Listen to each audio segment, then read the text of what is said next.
But anyway, I want to introduce myself. My name is Matt Davis. I work with a company called PM Providers. We're a certified partner and all that, like many of the other partners here. I'm also president of the Boston chapter of the Microsoft Project Users Group. And we do a lot of webinars for MPUG Global. And I'm also host of the sort of web radio show that we do on MPUG called Project Talk. So we do this kind of stuff a lot of live demos. If you haven't checked it out, if you're an MPUG member, or even if you're not an MPUG member, you can go to mpug.com and look for Project Talk. It'll be in the Web and Learn section. We usually do them about once a month. Anybody ever? Okay, hey, we got some Project Talk fans. Awesome. Okay, that's great.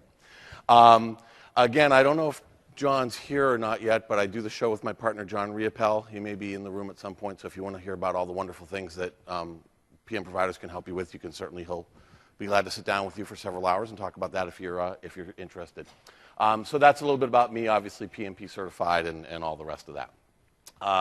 So we're going to talk about EVM today, right?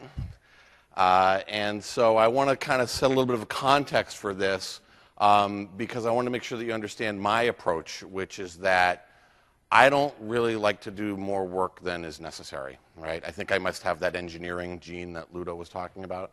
I really, I don't like ever want to have to own a scientific calculator or anything. Not into that. So what I'm looking for is, if I can spend a reasonable amount of effort in doing something with Microsoft Project and get some value out at the end, right? And so that's really what I'm looking to do. When I saw the new Project 2013, new reports, right? Everybody like the new reports, right? New reports, very cool, awesome, right? And I looked and, hey, there's this earned value report. Awesome, right? That's great. Except, what does it say? 0. Everything's 0. I'm like, 0 can't be good, right? That can't be a good thing. So how do I make that not 0, right? And how much effort is going to take for me to get that report to actually tell me something interesting, to give me something of value? What do I have to do to get it to do that? And so that's really my approach, is to make sure that at the end of the day, we all know kind of what are those pieces that if I do these things and spend some reasonable amount of effort putting in the data and some process things, that I can make that report tell me something interesting. And that's really all I want to do. It's not a DoD thing. I mean, if you go to talk to some of these guys and they're very into it, and that's great, and there's all these permutations about, well, it depends on the type of contract you have and this or that. It's like, in fact, at the party last night, somebody asked me, so, what are you presenting on?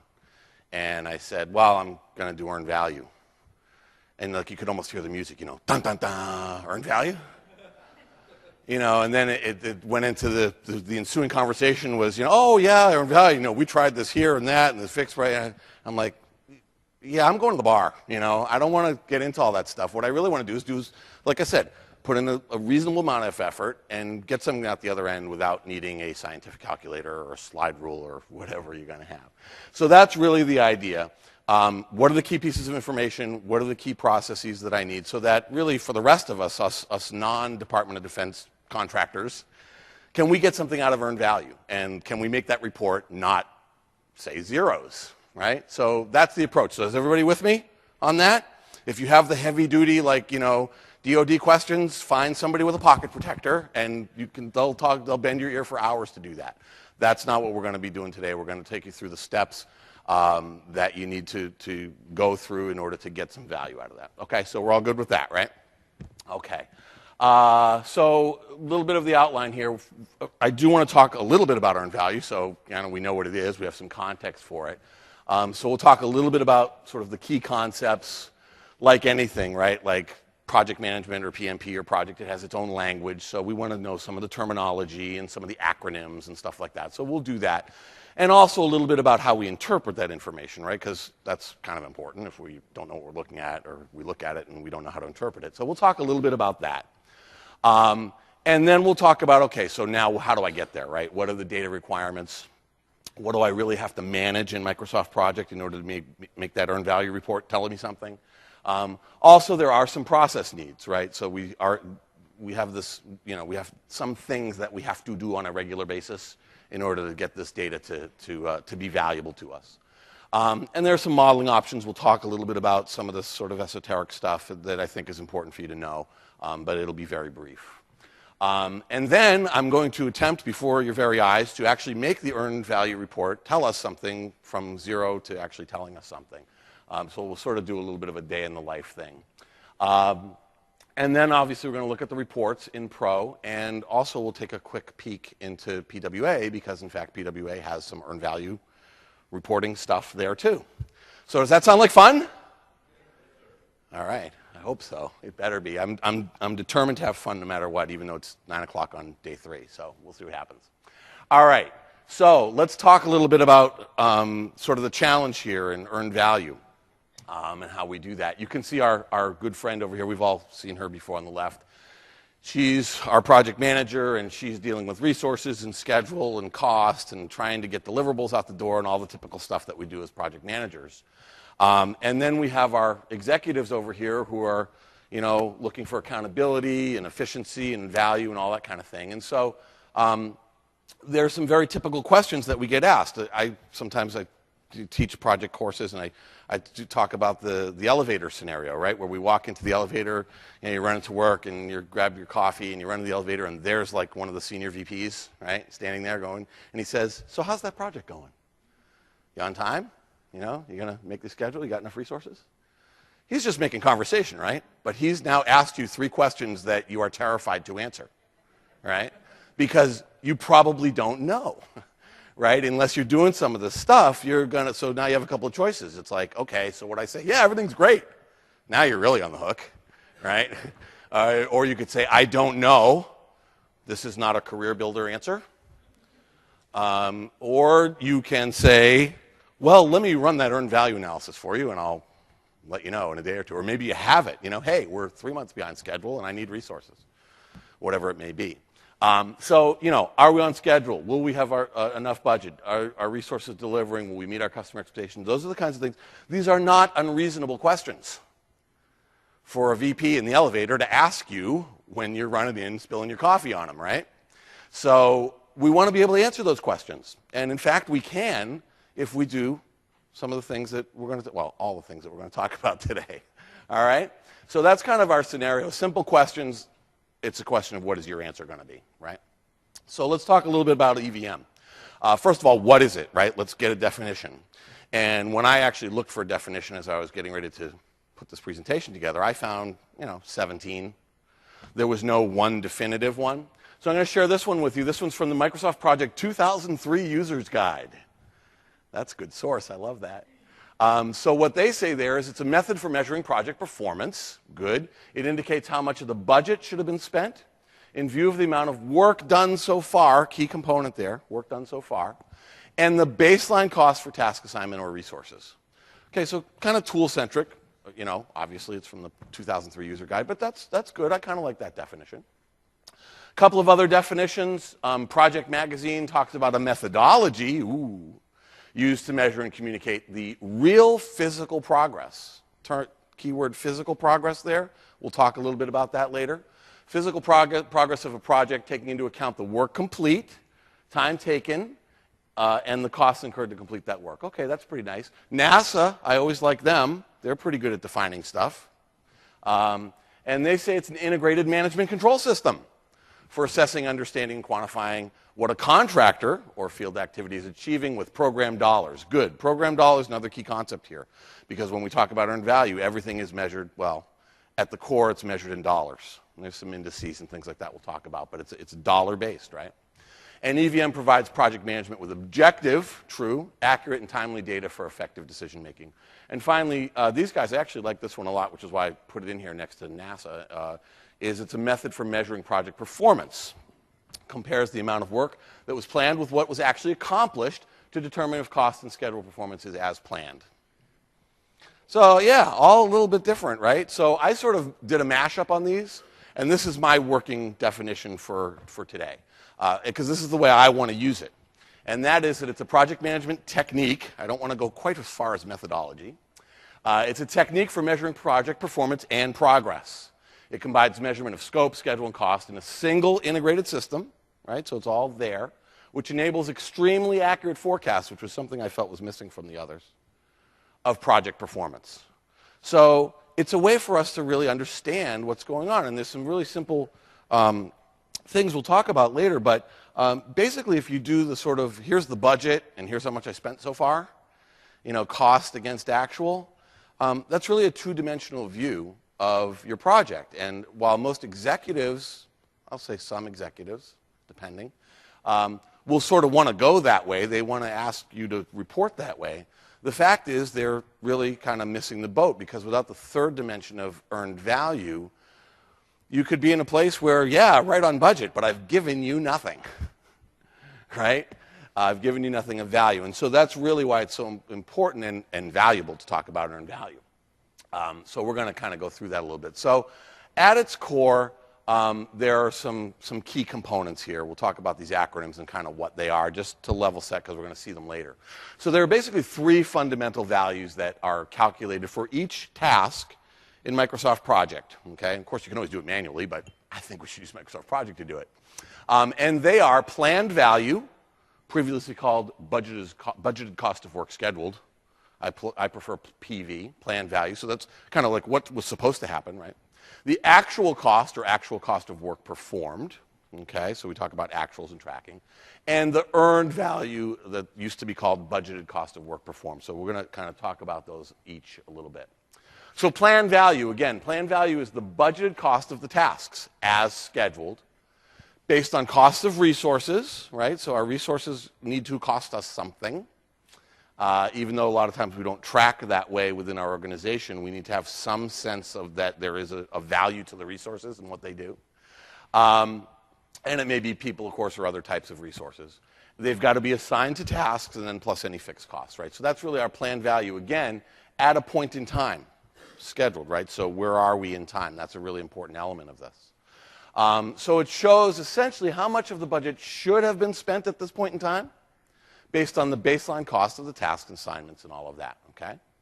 And we also have to remember that planned value is calculated as the cumulative time phase baseline cost up to the status date.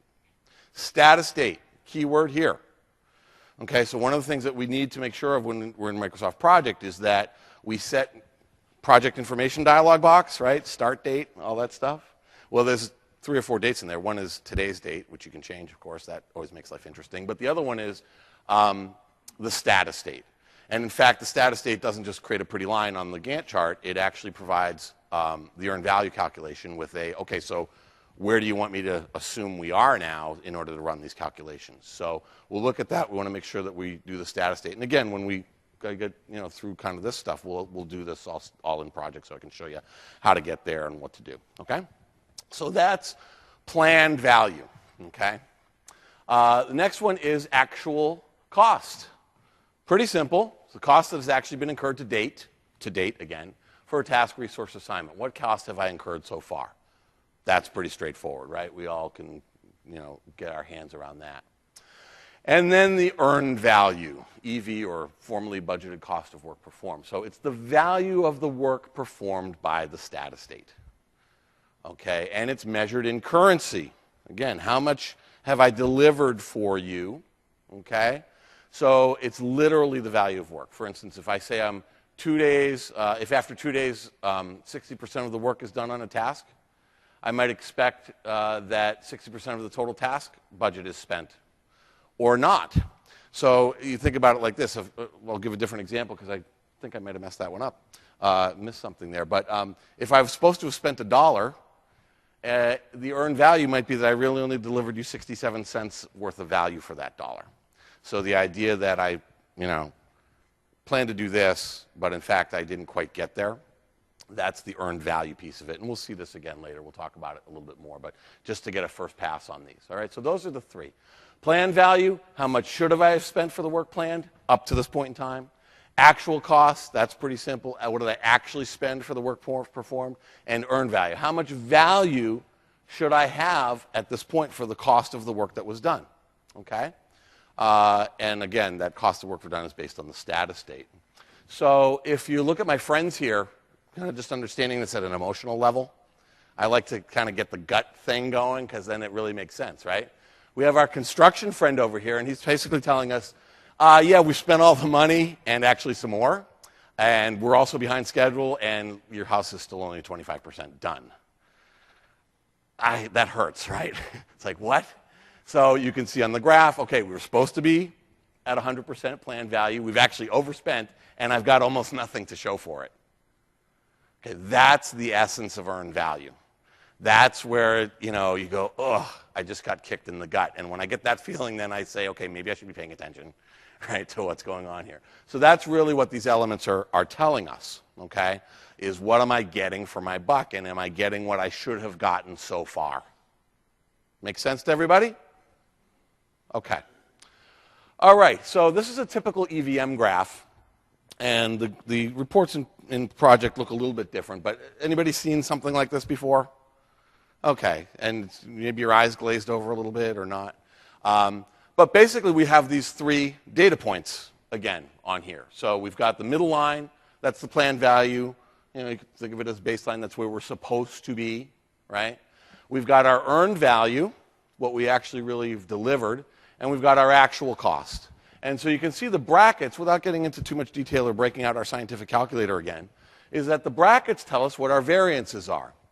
So the difference between our earned value and our actual cost is our cost variance, and the difference between our earned value and our planned value is our schedule variance. It seems weird. I don't want to try to work too hard to get our heads around that, but that's what's really going on. And the last one over here, that's budget at completion. Okay? So this is a kind of typical EVM graph that tracks those 3 pieces. Okay? Now, once we have that, then we're going to get a couple of indices. Okay, and so let's talk about the indices for a minute. We have CPI, SPI, and TCPI. Okay, and these are derived from those previous 3 values. There are some formulas and stuff, and actually at the end of this, I've got a kind of a nice chart that shows you the formulas and what they mean, and if it's greater than 1, is it good or bad, and things like that. So you get a little resource on that. As well as some web links and stuff to some other information on this. So we get these 3 indices. CPI is our cost performance index, SPI is our schedule performance index, and TCPI is our to complete performance index. Again, all of these variables that I've showed you, these indices and the schedule variant, the other ones, the previous 3, they're all fields that are inside Microsoft Project. So they're already all there, and as long as we do the right things that we're going to talk about, these numbers will be calculated for you. That's why I'm not bothering to show you all the formulas, because I don't really want to know the formulas or have to remember them. Microsoft Project is going to do that for me. All I have to do is make sure I give it the right data, okay? But these are the numbers that we'll be getting out. This is what we're headed towards, so let's just talk about these for a second. So CPI, Cost Performance Index, shows, and this is, again, I try to point out keywords here so we can kind of key in on these, shows the efficiency of the resources, okay? So are they like my construction buddy there who's kind of loafing around smoking cigarettes and nailing a couple of nails that day? In which case my CPI is probably less than 1. Or is he really hustling and getting stuff done and building the house and getting us ahead of schedule, in which case our getting ahead of cost, in which case our CPI is greater than 1. Okay, so how am I doing with the dollars I'm spending? That's CPI. The second one is our schedule performance index. So this shows the efficiency of the time utilized, right? And you've got to understand those are sort of 2 different things, right? I can be doing really well on money but not so good on schedule, or vice versa, right? Or a combination of the 2. So the SPI shows us the efficiency of the time that we have. Again, greater than 1 is good. Great, we're seeming to be ahead of schedule. Less than 1 is bad. Not going to make our schedule, okay? And then TCPI, to complete performance index. This is kind of the Uber index, right? This is like okay, so I'm an executive. I don't even want a whole page. I want a half a page. So just put TCPI in there for me. Let me know what's going on. So what's that all about?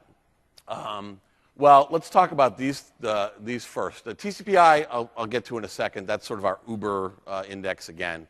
But again, with these, our construction guy is telling Mr. Knucklehead here, we're supposed to be done next week, but we've been working for 18 weeks already, and we need another 6 weeks. So he's supposed to be done. That means his schedule performance index is less than 2, right? The cost performance index, he's obviously going to spend more money because he's going over. And our TCPI, we'll talk about that in a second, that's way over 1. that's a bad thing. So TCPI, I wanted to talk about that. Actually, before I came up to the conference, I flew in early last week, and I drove down to Vegas and spent a couple of days in Vegas. Anybody ever driven down there? It's beautiful, especially I'm from the East Coast. It's like mountains, and you go through the Mojave Desert and everything. But anyway, I was hanging out outside one of the casinos, and I ran into these two lovely project managers on the top. And if you ever want to get slapped by a couple of girls in Vegas, ask them how's your TCPI? Don't ask them that. Obviously, they're in good shape, right? They're like, yeah, we're going out partying with the money that we haven't spent on the project yet, that we don't have to spend, right? Because their TCPI was less than 1.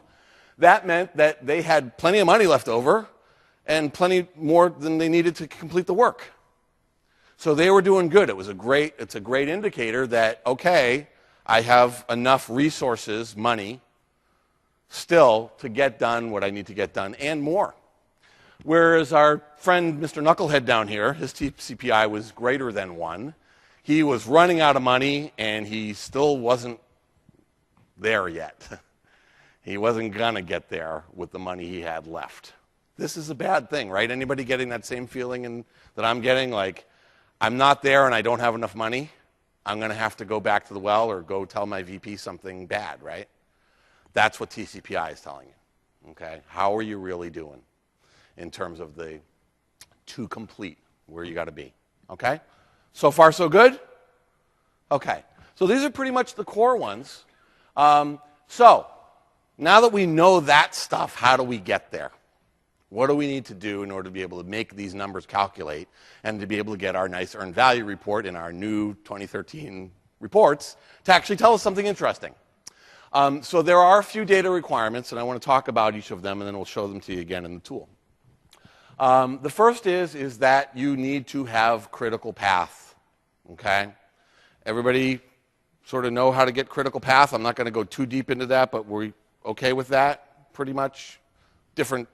Be a different presentation because I'm not going to do critical path right now, but just briefly, we need to make sure all our tasks have successors or successors by virtue of, I don't like summary task successors, but that they have some type of successor. There's no dangling tasks. That breaks the critical path analysis. That you don't have any unreal constraints, like you just type dates in, that you only have real constraints. And that you basically have a dynamic schedule that allows for the tasks to move around as things change or you change durations and those kinds of things. So that's the first thing. We need to have a dynamic, critical path-based schedule in place. Make sure you got your dependencies, your links. No manual scheduling, right? So this is not, no training wheels here. That's not tricycle time. You need to be using the scheduling engine inside Microsoft Project, okay? Second thing is you have to have costs associated with your resources. Something, right? Even if it's a blended rate of $100 an hour for everybody or whatever you do, you'll get some, without it you get nothing. At least if you get some rate in there, you have some order of magnitude numbers that you can start to work with, right? If you can get closer to real rates or, we talk about loaded rates and, are they fully loaded and all that, it doesn't really matter as long as you've got some costs in there for, of course, your work resources and then the other resources that you may have, material or otherwise, budget resources, cost resources. You also want to make sure that you have accurate max units and all those kinds of things. So you need to kind of have your resource pool in a good spot in terms of it being fairly accurate about in terms of the resources you have and their availability and things like that, okay? Also, cost per use, that kind of stuff, all those things are good. The more kind of definition you get around cost, the better the data is going to be or the analysis is going to be when you're done. We also have to have good resource assignments. So, yeah, we can just click assign resource, assign resource, assign resource, and, that's okay. But most of the time, we know that people don't really ever work 100%, 40 hours a week on your task and then show up on Friday and say, I'm done, it's 5 o'clock, right? That doesn't usually happen. So we want to make sure we do some resource modeling. I mean, you don't have to get down to 0.25 hours, but maybe assign people at 50% or 25% if you know they're doing other things or do some work modeling around, it's going to be, 12 hours this week, something that's not just 100%, right? So you can get some better accuracy around your assignments. You can do multiple resource assignments, all that things if you want to. You can do work contours, whatever it may be, task calendars, all that stuff. But as long as it's just not the 100%, that's just you're going to get not as good analysis. Okay, so that's another piece that we have to have in place. Complete baselines, very important. Anybody using baselines? All right, so that's good news. That's good news. I don't always get that answer.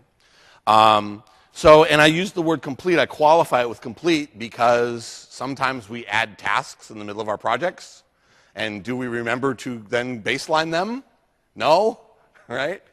And sometimes they set up a filter, no baseline filter and things like that so you can find them, right? So yes, you need to make sure the baseline is there for all your tasks, okay? So we'll get our start-finish dates. That's also giving us our baseline work, our baseline costs, our baseline duration, and we need to make sure that we have no missing baseline values, as I mentioned, okay? Then the status date. Again, I'm going to walk through all this stuff, so I'll show it to you in the tool kind of when we're towards the end, because that really helps us determine the EVM calculations, the date for when are we looking at, okay? And finally, and this is the part that sometimes gets harder to do in terms of just getting around to it or getting the data, is you need to have actuals. We need to put actual start-finish dates, actual work, those kinds of things. There's a number of different ways to do that.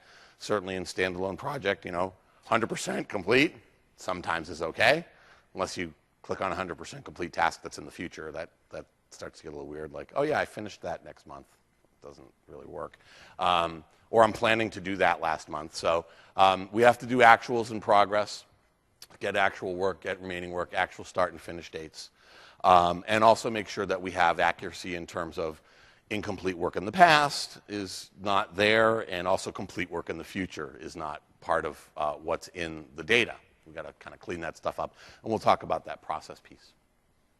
And so just to kind of put a bow on that, if you will, we need to remember we sort of have three sets of dates in Project, right? So we've got our baseline, what we promised to begin with, which hopefully we did the moment we walked out of our sponsor's office, where he said, yep, that's the schedule.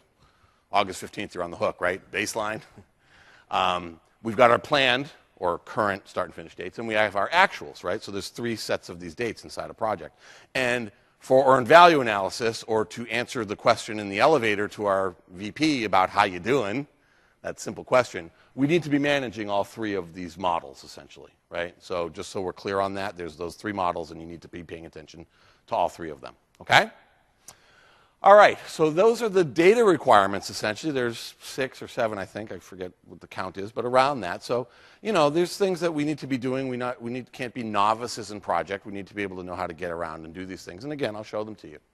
Now, in terms of process, I'm not like a big process guy. These are not, like big, complicated processes. I like process stuff, but I like simple process stuff.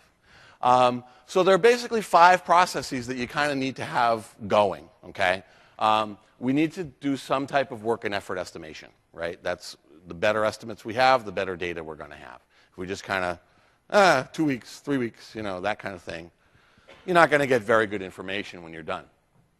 We need to have what I call resource scheduling process, which is to say not just assigning resources, but dealing with resource schedules in terms of, do I have overallocated resources, Do I have a schedule that I just walked out of my sponsor's office with, that I've just committed to, that's dependent on my senior engineer working 17-hour days for the next 4 weeks? Not a good plan, right? That's probably not going to happen. So I want to do what I call resource scheduling, which is really to make sure that I've got good resource loading and it's believable that I can work with those resource levels. Baseline management. So we talked about having a baseline and not having blank baseline data, but there's kind of more to it than that. So we'll talk about each one of these. Actuals, updates, and analysis. So again, we need to do the updates, but then we also need to figure out what that means. So I can put the actuals in, but now what do I do? It's not enough to just have the actuals, so we'll talk about that. And then we need to have a kind of a replanning process. So once we do the analysis on the updates, where are we, what's happened, what hasn't happened, what's finished, what hasn't finished, and we do the analysis on that, what does that mean? Then I need to replan. So these are kind of the key 5 processes. They're not terribly complicated, but we need to make sure that we're doing them on a regular basis. Okay, so we're going to talk about each one of these. All right, so process needs. So our first one is our work effort estimation. So, just kind of general good PM best practice stuff. We should be involving our team or our SMEs, our subject matter experts. We're not supposed to be the subject matter experts in everything we do, right? We're the project management experts. So we want to get some decent work estimations, and I use the word work intentionally. You can back into a work number with duration, and so how many resources does that mean, and things like that. But ultimately, earned value is calculating based on the work values. So whether it's 10 hours a week for the next 4 weeks, or 2 hours a day for the next week, or 80 hours for the next week because it's 2 people, you need to get to that work value number because that's the earned value calculation basis. Our work estimates should be, again, quantifiable, so we can put a real number on them, not just, 25%. It'll calculate a number for you, but really we want to make sure that, that it's quantifiable, and that in terms of, sort of a WBS type of approach, that we can know when things are done. So kind of best practice around, okay, what's a task, what's a deliverable, work package level, however you want to think of it. That we can quantify what the work is for a given piece of work, a given task, a given work package. Important. Also, those task level items, however you think of them, should be manageable. You should be able to know whether or not they're kind of part done, or are they starting to look like they're not doing so well. I can sort of get my hands around them. And that we know of any assumptions that have been made around those packages, I guess is the best word, or tasks. That if there's an assumption that so-and-so is working on it, our senior guy, and suddenly I get the junior guy, that I know that and I can adjust accordingly, because a lot of the earned value stuff, as you've seen so far, has a lot to do with efficiency, right? Like, how well am I delivering value? How well am I delivering to schedule? How well am I delivering to the budget? And so any assumptions around the types of resources or number of resources or whatever it may be, departments, should be known so that if they change, you may choose to change some of your planning here around your work effort estimation. And that we understand a clear done state. Know when it's done, know if it's not done. And so that's a little bit about the effort estimation process, some key things there. In terms of resource scheduling, it doesn't always have to be about leveling delay or resource leveling or our new 2013 euphemism, what is it called? Move tasks or move project until resources are available, which is resource leveling. And resource leveling isn't a bad thing if you know what it's doing. It's basically just increasing a value called leveling delay that simply delays a task in order to make the resource available. But it doesn't have to be that. We can address resource over-allocations in a number of different ways using a number of different methods, whether it's the team planner, making overtime available or booking overtime, weekend task calendars, adding additional resources to tasks. Is a lot of other ways to deal with my little buddy there, Raj, the red over-allocation guy, right? I love him. He was one of my favorites. So there's a lot of ways to make him go away other than resource leveling, right? So we need to address that because, again, if I have a schedule that requires my senior guy to be working 18-hour days for the next 3 months, I don't really have a schedule, right? I've got a disaster, right? So we want to make sure that Raj, for the most part, is going away. A couple of 10-hour days here and there, fine. But we want to address that. So that's really the whole resource scheduling concept, okay? So that you have a realistic schedule, which isn't always the case. Baseline management. So, when I, again, to bring this material to maybe new clients or something, I invariably get the question, so when should we baseline? And the answer is, it depends, right? It's the perfect consulting answer.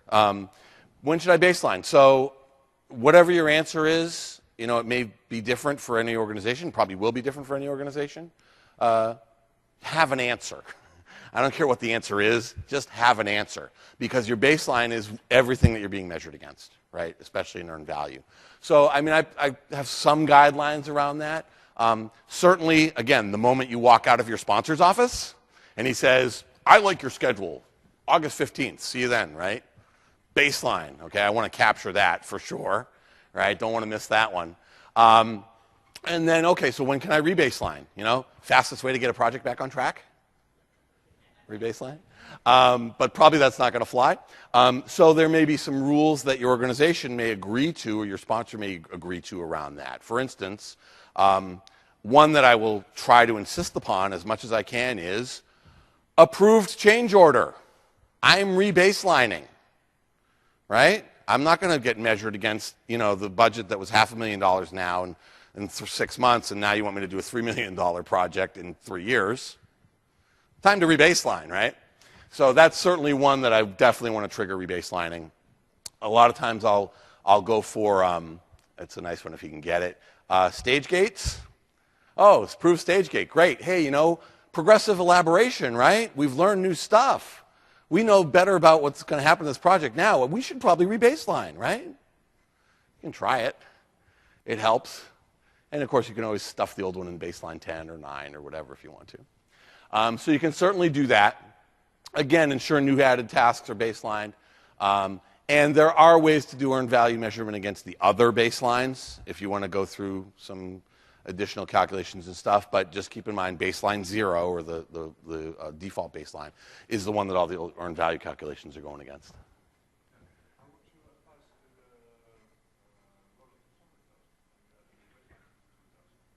I'm sorry, one more time?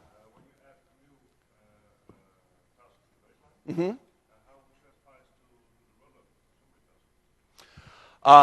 Well, if you create a new task, what you can do is you can set the baseline just for those tasks. And that way it'll take care of the roll up to the summary and to the top level. Now, it's an interesting question because now your baseline isn't kind of really what it was before. So that comes back to the previous discussion, which was, well, if I have new tasks, do I have a change order? Or do I have scope creep? You know, or what do I have there and how do I deal with that? So I drive that question back to the process question, which is, well, what do I do with baseline management? Because you will get discovery, right? You will get progressive elaboration. You will get stuff you don't know as you get into phase 2 and phase 3 and cross the stage gates. And so how do you handle that? And that's why this piece is so important, that you understand and you have an agreement on how am I going to manage baselines? What if we discover we need new work to be done? What do we do then? I can use interim baselines. I can keep my original baseline, you know, put that in baseline 10. There's a lot of different ways to handle that. It gets, you know, probably more in-depth than I want to get to right now, but the point really being, you're exactly right. You need to have an answer to that question. And that's really the point here. Okay? Good? Okay. Actual updates and analysis. So percent complete versus actual work. Click on 100% complete. I do it sometimes if the work's in the past and I have no idea what really happened. Right? Percent complete, I don't care. It's done. That's okay.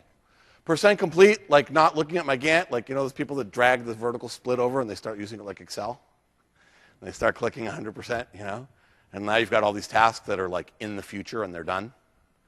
Like, yeah, that got finished in 2015. What? All right, so, you know, generally speaking, we want to be dealing more with actual work. When we click on 100% complete, all that's doing is taking the planned work and stuffing it into the actual work field. That's all that's doing. If we click 50%, it's taking half of that number and putting it in the actual work field. That's all those buttons are doing. So you might want to think about using the bottom details pane, or obviously if you're in a project server environment, PWA, get task updates from your team, right? Now you can drive actual work into your plan. And that was sort of one of the original reasons even to go to a project server, right? Was I can't get all these actual updates in my plan. It will take me all week. I'll never manage my project. Use PWA. Get that data from them. Let them import it, right? Input it. So there's that piece. Also critical to this, remember we talked about the status date and the fact that it's really important to know where we are with that. It's also important to know where the tasks actually ended. Now again, if I'm midstream, I might click 100% on some past tasks, but as much as I can, I want to be able to say, so when did you actually really finish that? Oh, it was last Tuesday. Or I'm finishing it this Friday, or whatever it may be. That's not only good for earned value, but you know, some of these questions that we got from our exec early on, they can be answered without earned value, but you still have to do all the same stuff. So earned value is kind of like the bonus, right? You get this extra analysis, but you still have to do these things to get to earned value, and then I also get this other information. So if I can get good start and finish dates, that's actually impacting my critical path analysis. Critical path analysis is a requirement for EVM, right, for earned value. So if I can get actual finish dates, now my critical path scheduling, my dynamic scheduling will move around.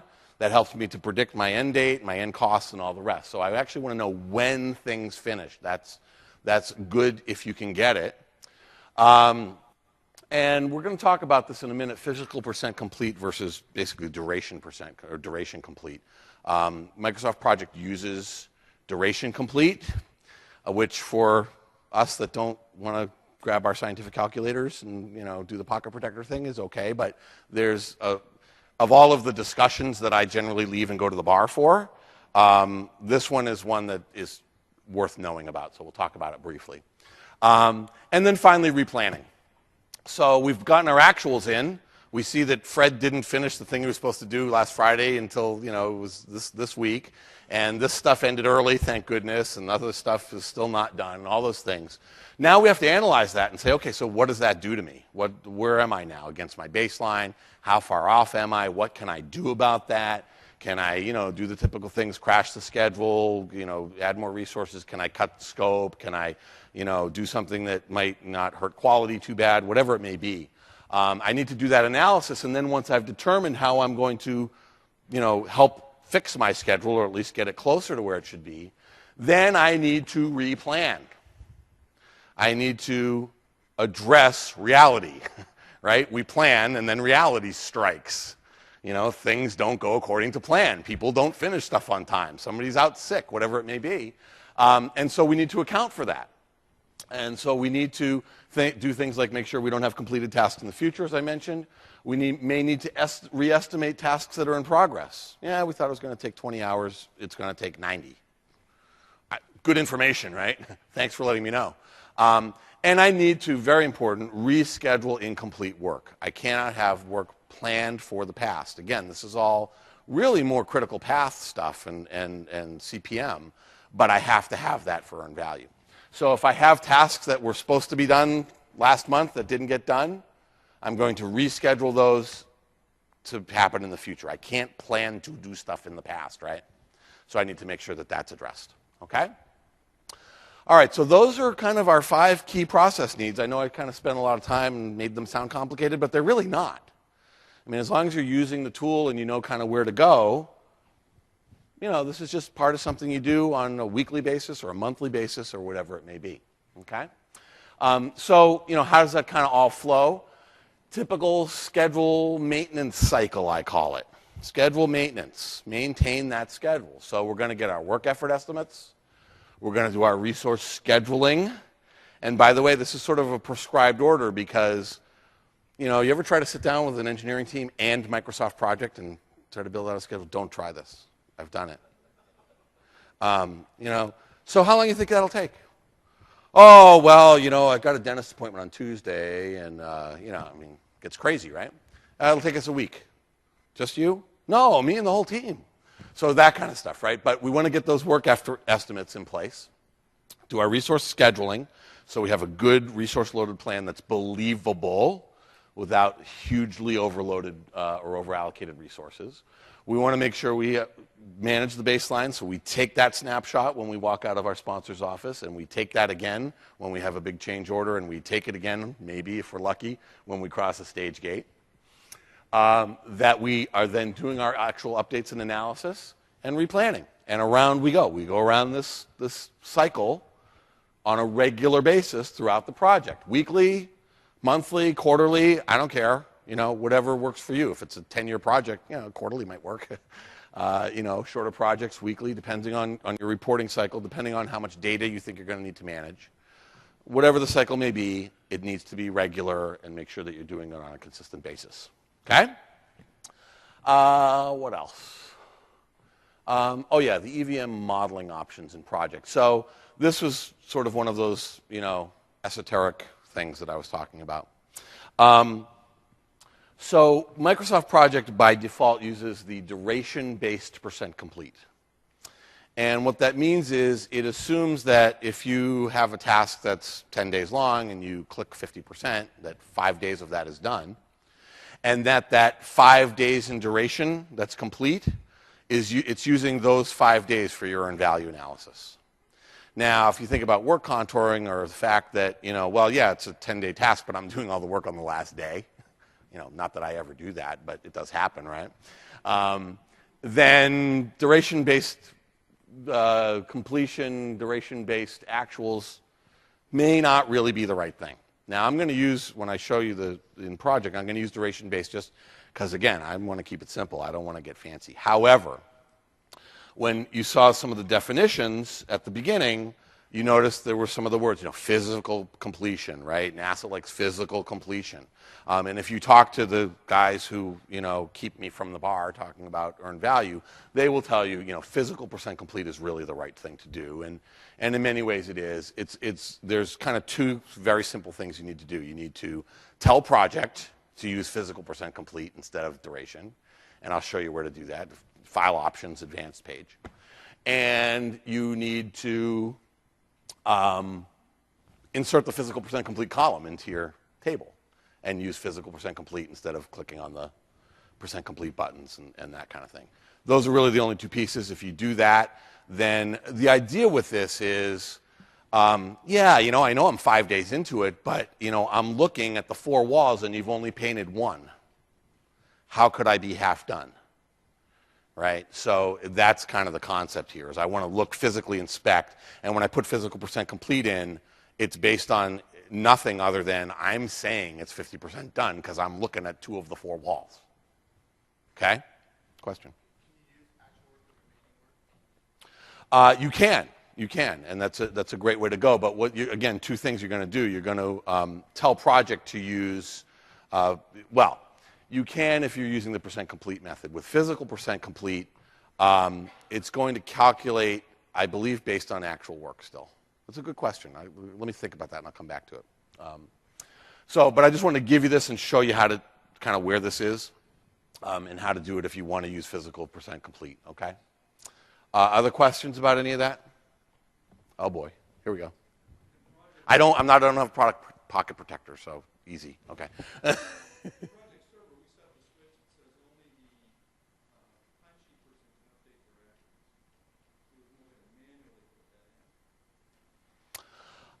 You set, well, even if you're using Project Server, I believe, unless I'm not hearing this right, you can always pretty much do what you want in Pro. So if you open the schedules in Pro and you decide that you want to change your actuals, Pro is always the boss, or you locked it down. So that could be potentially a problem. I mean, if you're going to lock it down that way, that will limit your ability here. Other questions? I may save some for the end, but.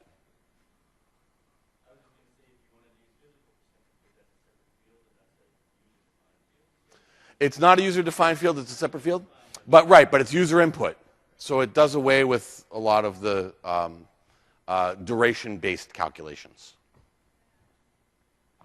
Oh, hi. In the back?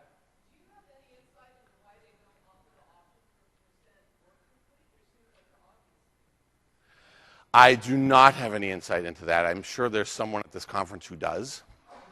I don't. The physical percent, my guess is the physical percent complete has always been sort of the EVM evangelist answer, and so they're giving you that. And you don't hear people talk too much about, well, let's do, work percent complete. So, I'm guessing it just has not been at the forefront. You have an answer? No. Oh, too bad.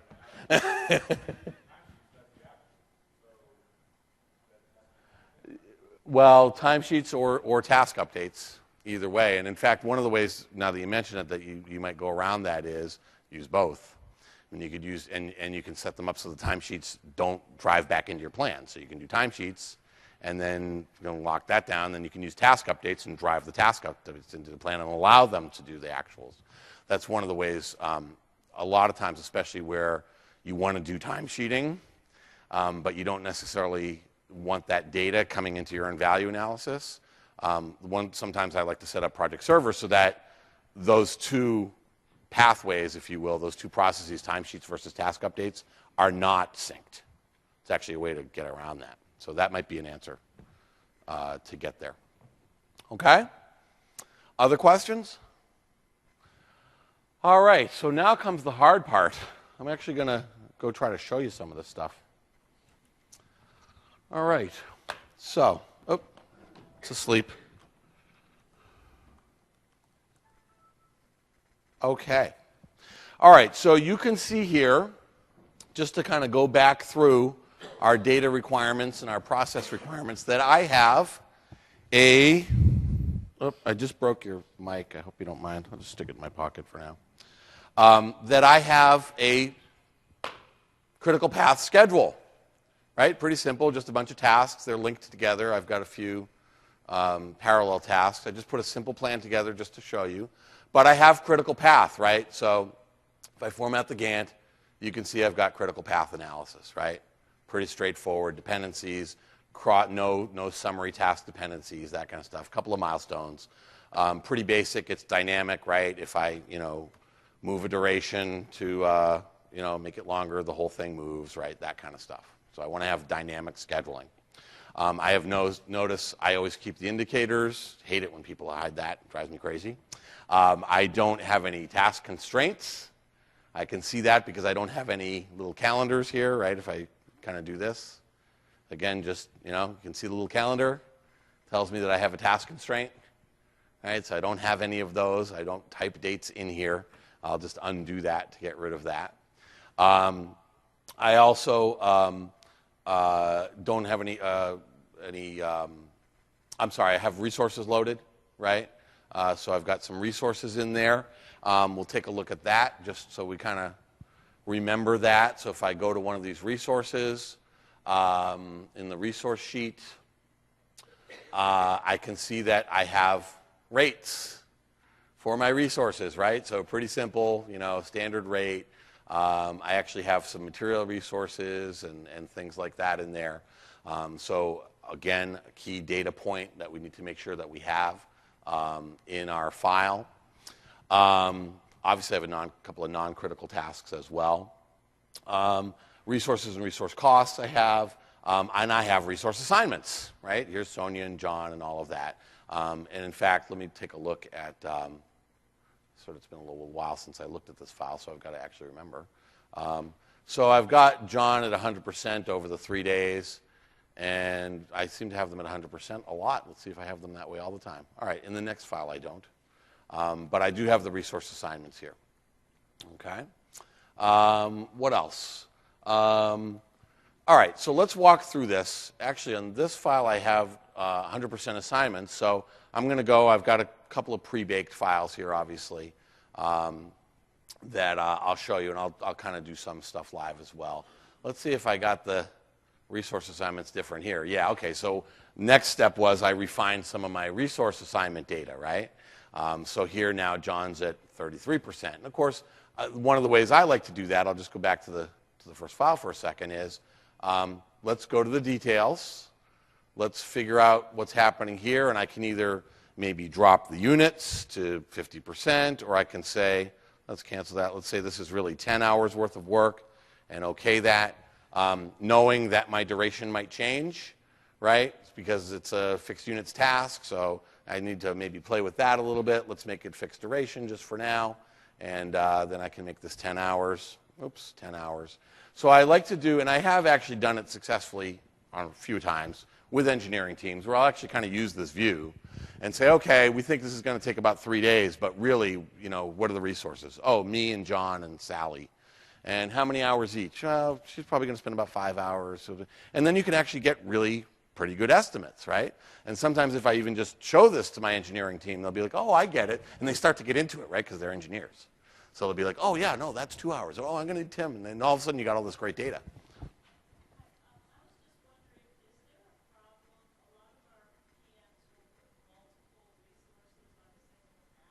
Yep. I did it to keep it simple, but it does not blow it up. does not blow it up. The important thing is that, and I'll go ahead and add one right now. The important thing is that as you do it, that again, I prefer not to just do 100%, 100%. You know, you can use I'll go ahead and assign this one. I'll give him 5 hours worth of work. And this is the kind of work modeling that is sort of preferable, right? Because now I get a real sense of what the effort is. And that implies a cost and all the rest. So this is kind of the level that I want to be modeling, as opposed to, oops, wrong pane, assign resources and, you know, click assign. If you do it this way, it's going to assign that resource to 100% across the task. So I don't know if I have a 5-day task here. I'll create one. Let's make this one 5 days. So again, if I take this 5-day task and I take Brian and I assign him, if I click the assign button, it's just going to assume it's 100%. He's going to get 40 hours worth of work. You can see here, Brian 100%, 40 hours. And that's usually not realistic.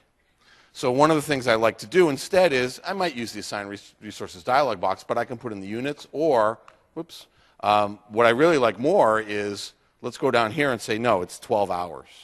Oops. You know, he's going to spend about 12 hours on that over the course of the 5 days. If I can just be doing this, and this is just the details form, right? I went to view, or it's on task also, details here. And if I just display the details form and go to the task, I can pick the names. Obviously, that gets a little long sometimes, but you know, you can find people and put in how much work I think it is. This is, if you can just get there, you have gone miles in terms of understanding your resource needs, resource over-allocation potential or issues, and earn value just by doing this.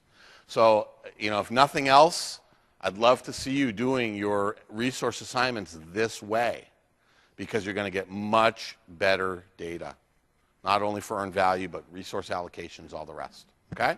And multiple resources are fine, okay? So far, so good? Okay. All right, so I've got some resource assignments here. What's next? Do I have a baseline?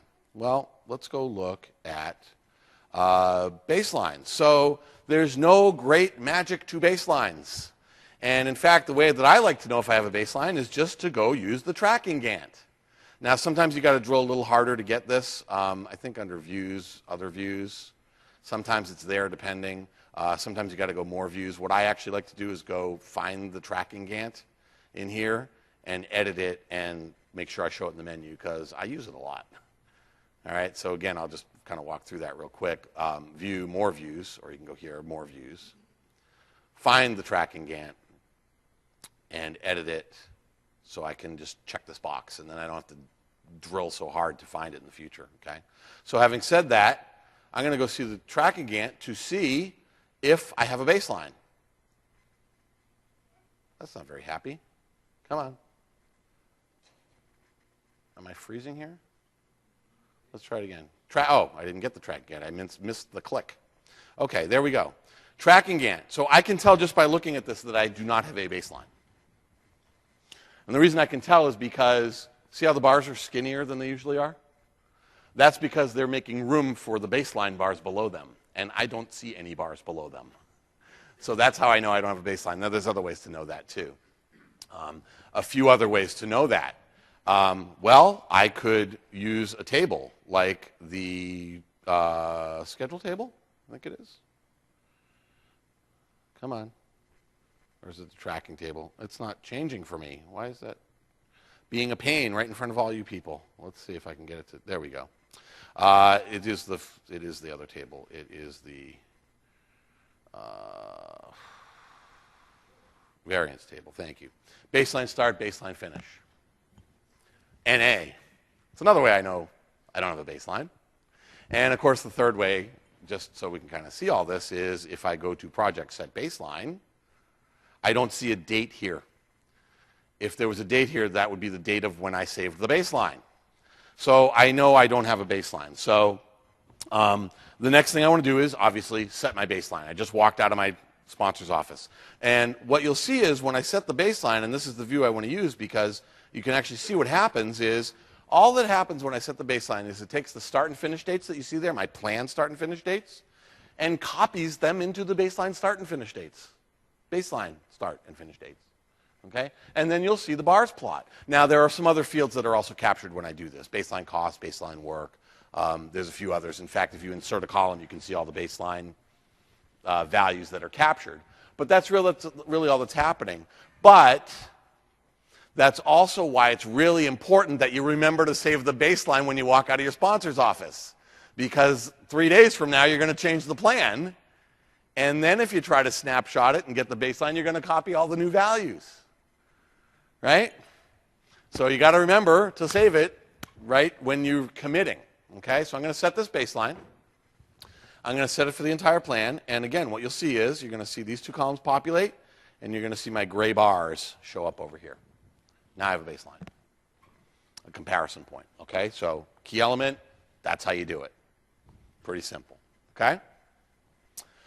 What else? Okay, so now that I've got my baseline, I am now kind of working my project, right? And we're doing stuff, and things are happening, and I need to start tracking. So I'm going to show you kind of the end state file here again, and then we'll go back to the first file and kind of get there. So here's the baseline. You can see the plan with the baseline. You can see that I've got all these tasks in the past that are 0% complete.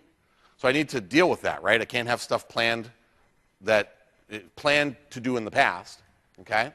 I've also got something called my status state. See the red dotted line? Okay, so I want to show you that piece. And then we'll start updating this plan. So the status state, basically what I want to do there is, we'll go back to our first file, is I'm going to go to my project ribbon, project information, and here's status state right here, right? Don't change the start date. Don't change the current date. 3 dates. Be careful which one you change. And I guess today is Wednesday the 5th. Perfect. So I'm going to set my status date there to, it's probably Friday or the 30th or whatever date I'm working towards. So that's one thing I'm going to do. Problem is I still don't see it over here. So the one thing I do need to do is I need to right-click over here, grid lines, and actually add the status date. I like to see it visually. So when you get it to this grid lines dialog box, make sure you scroll down and actually select status date, or you'll plot something else. And I'm going to use dot dash because I know I can see that easily and make it red, but you can choose any color you want and say OK, and now I see the red line. Now, I like the red line when I'm doing critical path and when I'm doing updates and EVM because I now get a visual cue. I'm a big fan of visual cues within Microsoft Project because there's so much data, right? There's so much stuff and all these different views I got to go to see stuff. So like even Raj, right? Like big deal, visual cue, it's telling me good information. So I like that density of hovering over things. And the status date is a great visual cue because basically I can now look at this and say, okay, everything to the left of the red date line either is done and I need to mark it as such, or it's not done, which means it needs to go to the right side of the red line.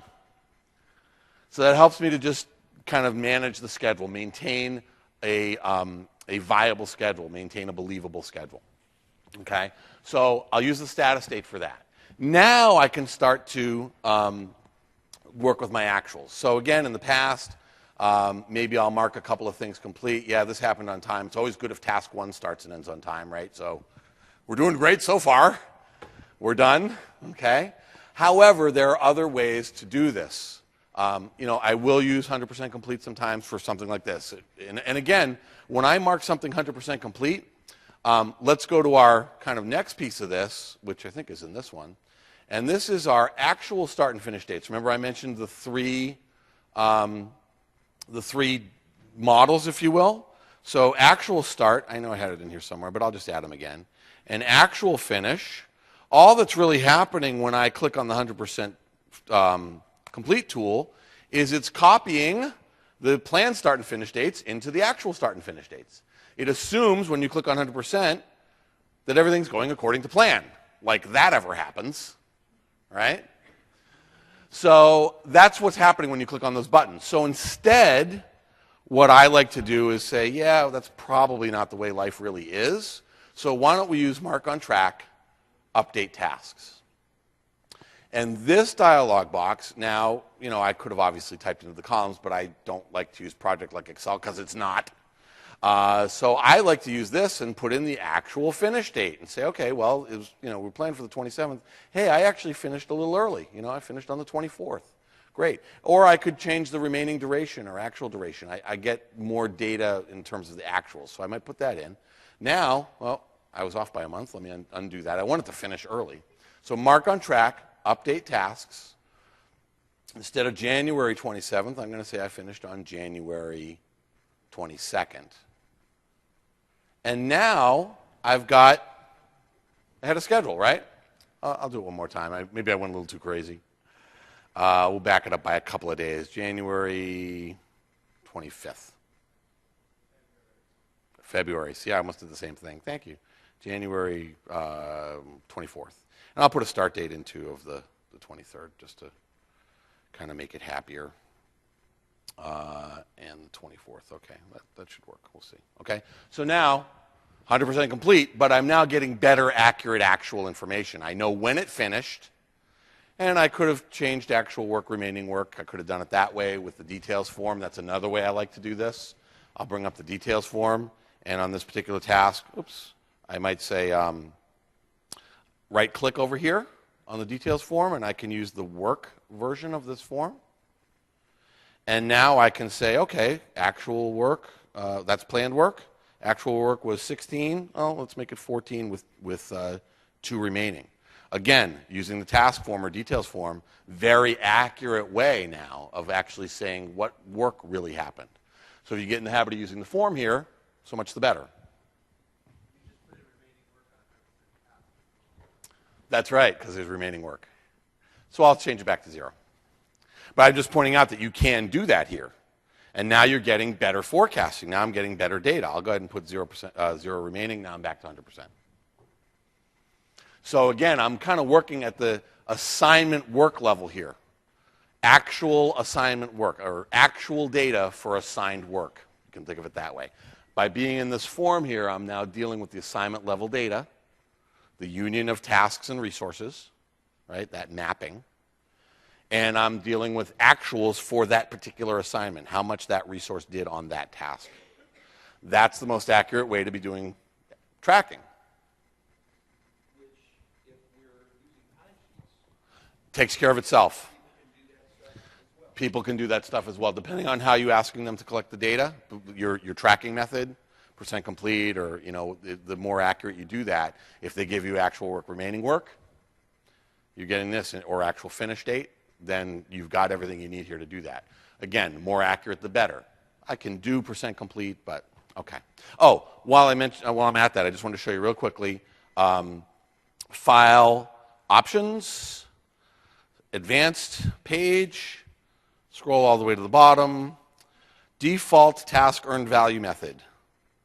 That's how you can change it to physical percent complete if you want to. So it's just a setting that changes the way earned value is calculated. And if I choose physical percent complete, which I'm not going to do, but if I do, the other thing I just need to do is insert the physical percent complete column, and then I can simply enter the data in. Okay, so just while we had that discussion, I don't want to deep dive on that discussion because, again, I got to make a plane actually, so we won't do that now. But that's how you would do that. Okay, so I've got baselines, I've got actuals, and I've got my status date. I think I have everything I need to be able to do the report. So if I go back to my original file, I'm just going to undo this stuff so that I can kind of get back to where I was, where we didn't have a baseline or anything. All the way back. I love multiple undo. Okay. So if I go to the report, cost report, of course, because it's all on dollars, and I go to earn value, big 0. I can get estimated complete because I had cost-loaded resources in here, but that's about all I get.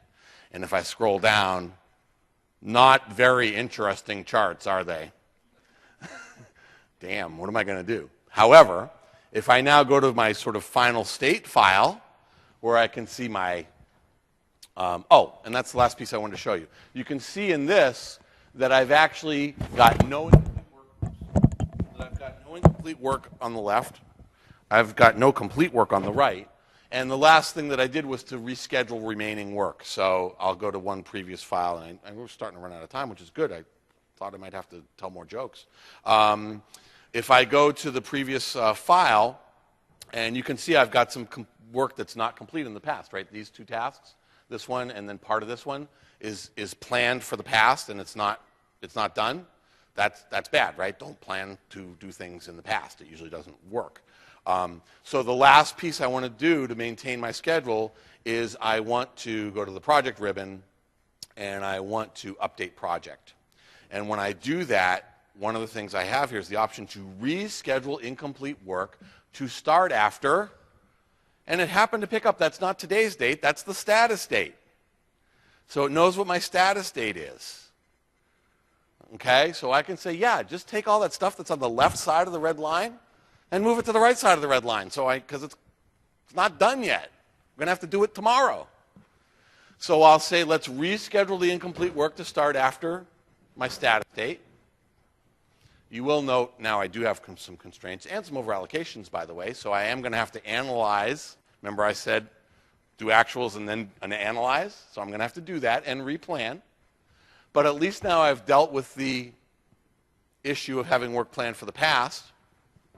And so now if I've done that, and I've essentially completed all the processes and maintained all the data that I need to maintain, now if I go to my report, and I go to my earned value report, voila, I have useful data. All right? Come on. I had to get one applause. Okay? So there it is. Now, I'm not going to go too deep into the analysis of this because actually we're nearly out of time, but you can see my estimate at completion, 10,900. You can see my actual cost to date. You can see my earned value is a little less. So my indices are going to say that I'm not really delivering quite as much value as I should have been. And then you can read the stuff here, right? The project earned value is based on the status date, blah, blah, blah, actual cost of work performed. Now, I made a couple of minor alterations to this report. One of the things I did was I changed, this originally said, I think it said EC. So I clicked on this and I changed the label of this thing here. I typed in estimate at completion because I wanted to make it easy for my executives to understand what they mean.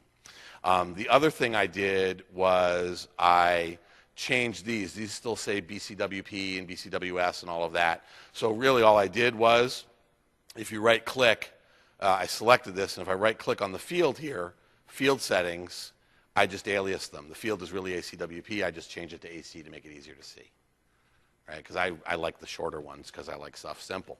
So that's really all I've changed on this. Other than that, they're pretty much out of the box. So you can see it'll tell you, this is what this is telling you. And you can see that the gray line is my planned value, so that's where I was supposed to be. My AC, my actual cost, I was doing pretty well up till right about here, and then I started spending more money than was originally planned. And the unfortunate part of that is what I was actually delivering, the earned value here, was slightly less. And you can see particularly right here, they really start to split off. So I can start to understand that my efficiency levels are hurting a little bit, right? And I need to maybe drive the team a little harder or see if I can deliver some stuff, earlier. And you can go through the rest of the charts. I'm not going to go through those, but you can see we now have some analysis, and we now have earned value for the rest of us. Okay? Good? Questions? Question? Great question. So that's the last thing I want to show you. This particular report is single schedule. However, just to show you that, it's not completely lost in the portfolio environment, here's PWA. And if I go to the ribbon, we actually have out of the box earned value view. This is Project Online. And you can see here that I can tell which projects aren't really having a baseline or doing earned value because I've got a lot of zeros here. But you can also see that some of them do have information. So I think I have one down here with the earned value view. Here, let's see. Let me get this out of the way. I have a couple. So I have my schedule variance, my cost variance, and in fact, I never got too far into it as I was prepping this because we had to reset our demo. But I can even do indicators and stuff. So if I go around, pick this one up, EV managed. Obviously, I'm going to manage some projects with earned value and some I won't. But you can even do indicators. So I can see here that, don't really know what I was doing TCPI here. But you can see on the ones that I am managing with earned value, TCPI is 1, I'm all good. I'm sorry? I'm sorry, I didn't hear you. It's still point in time. So all the calculations, like the earned value and the indices, those are all being calculated at the project level, and then they're simply displaying here at the portfolio level. Okay? Great presentation. Have you found that any duration of task works better with this or not because the 80% done enough? Yeah, let me answer that. But before I do, all you walking out the door, thanks for coming, everybody. It was a pleasure to see you on a Wednesday morning. Thank you.